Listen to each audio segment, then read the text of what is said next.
નમસ્કાર વિદ્યાર્થી મિત્રો, આપણી પીએસસીની પરીક્ષાના તૈયારીના ભાગરૂપે આજે આપણે કેટલાક નવા પ્રશ્નો જોઈશું, જેવા કે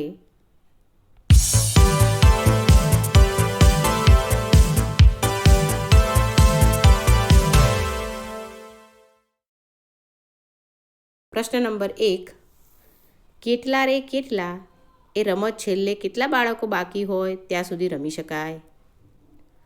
2, 3, 4 કે 5?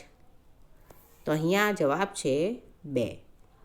આગળ પ્રશ્ન નંબર 2, દેવેન્દ્ર અને મંજુલાના બાળકોના નામ શું છે? લાડો અને યારા, કિશન અને વાણી, દિવ્યા અને માનવ કે વિની અને ગિરી? તો અહીં જવાબ છે દિવ્યા અને માનવ. આગળ કુટુંબમાંથી બાળકને શું શીખવા મળે છે? નીડરપણું, સમૂહ જીવન, લડાયક વૃત્તિ કે એકલતા? તો અહીંયા જવાબ છે આપણું સમૂહ જીવન. આગળ રજાઓમાં પડોશમાંથી બાળકો કોના ઘરે જઈને ખૂબ જ મજા કરે છે?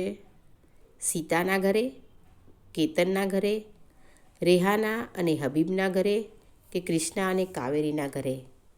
તો અહીં જવાબ છે રેહાના અને હબીબના ઘરે. આગળ કોણ માતાને યાદ કરીને પત્ર લખે છે? કૃષ્ણા, તારા, સમર કે કેતન? તો જવાબ છે કેતન. આગળનો પ્રશ્ન, શાળામાં શિક્ષિકા તરીકે કોણ ભણાવે છે? મીનાક્ષી, રેહાના, કાવેરી કે સીતા? તો અહીં જવાબ છે રેહાના. આગળ સીતાના કાકાની છોકરી કોની સાથે સૂવે છે? મીનાક્ષી સાથે, કાવેરી સાથે, મંજુલા સાથે કે સીતાની માતા સાથે? તો જવાબ છે અહીંયા સીતાની માતા સાથે. આગળ જોઈએ, પાણીનો મુખ્ય સ્ત્રોત કયો છે? કૂવો, નદી, તળાવ કે વરસાદ? તો અહીંયા જવાબ છે વરસાદ. આગળ માધવના પિતાજી કયા વાહનના પાણી લેવા જાય છે? ઘોડાગાડી, ઊંટગાડી, બળદગાડું કે હાથલારી? તો એ જવાબ છે ઊંટગાડી. આગળ સરોજ જ્યાં રહે છે ત્યાં દિવસમાં કેટલો સમય પાણી આવે છે? અડધો કલાક, 1 કલાક, 1.5 કલાક કે 2 કલાક? તો અહીંયા જવાબ છે અડધો કલાક. આગળ જોઈએ, પાણી બચાવવા માટે નીચેનામાંથી કઈ રીત સારી છે? નળ ચાલુ રાખીને ડોલ વડે સ્નાન કરવું, ફુવારાથી સ્નાન કરવું, નળ ચાલુ રાખીને સ્નાન કરવું કે નળથી ડોલ ભર્યા પછી નળ બંધ કરીને સ્નાન કરવું? તો અહીંયા આપણો જવાબ છે નળથી ડોલ ભર્યા પછી નળ બંધ કરીને સ્નાન કરવું.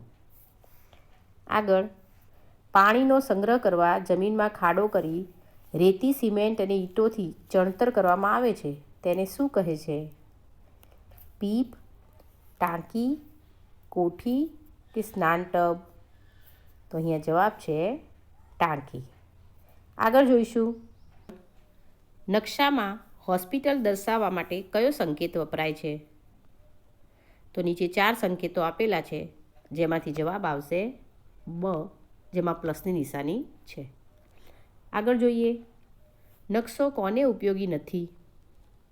શિક્ષકને, પર્યટકોને, કવિને કે સાગરખેડૂને? તો અહીંયા જવાબ છે કવિને. આગળ નકશામાં કઈ દિશાનો સંકેત આપવામાં આવે છે?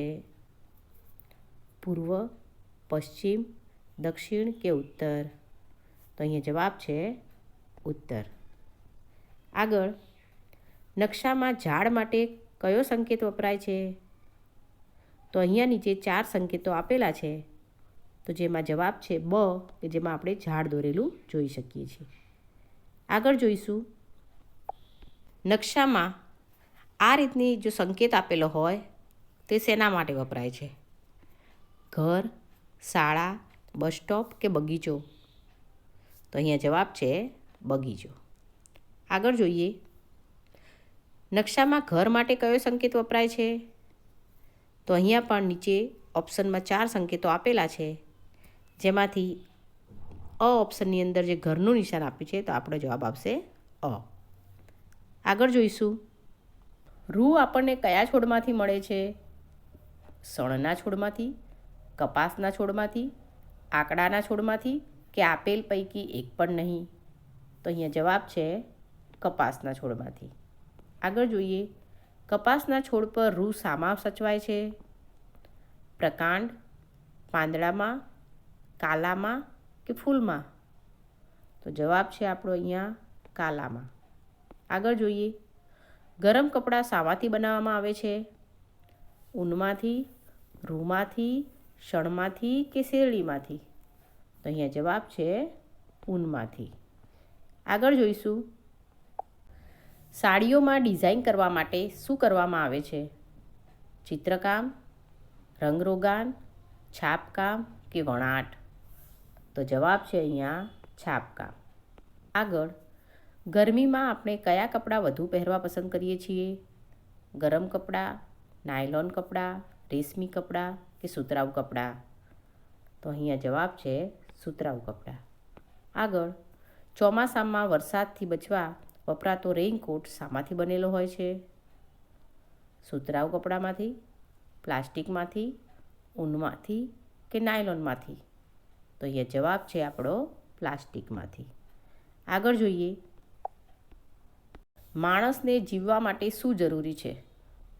હવા અને પાણી, હવા અને ખોરાક, પાણી અને ખોરાક કે પછી હવા, પાણી અને ખોરાક?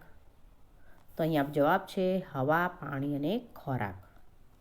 આગળ, ઘર બનાવવા માટે નીચેનામાંથી શું જરૂરી નથી? પાણી, માટી, કાપડ કે ઈંટો? તો અહીં જવાબ છે કાપડ. આગળ, પ્રાણીઓ ખોરાક માટે શાનો ઉપર આધાર રાખે છે? કૂવો, વનસ્પતિ, નદી કે પર્વત?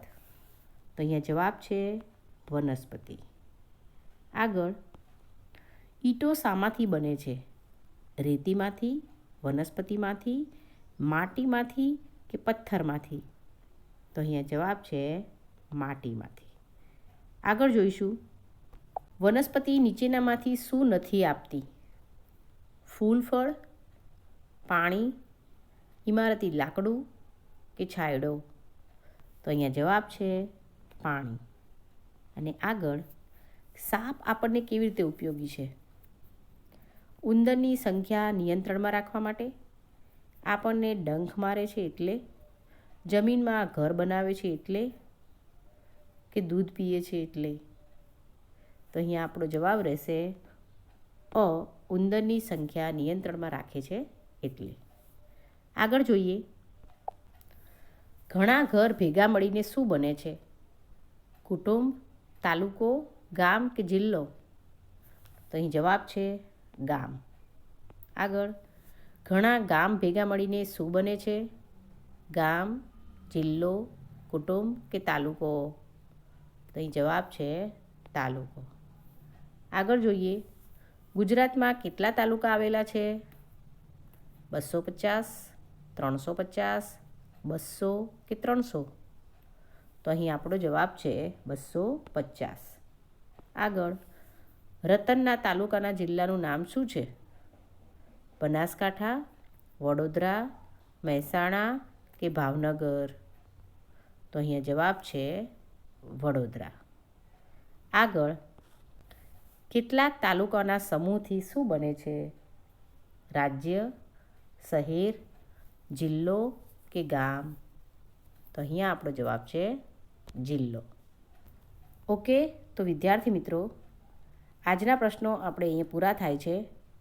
આગળ કેટલાક નવા પ્રશ્નો જે આપણે આપણા નેક્સ્ટ વિડીયોમાં જોઈશું. Thank you.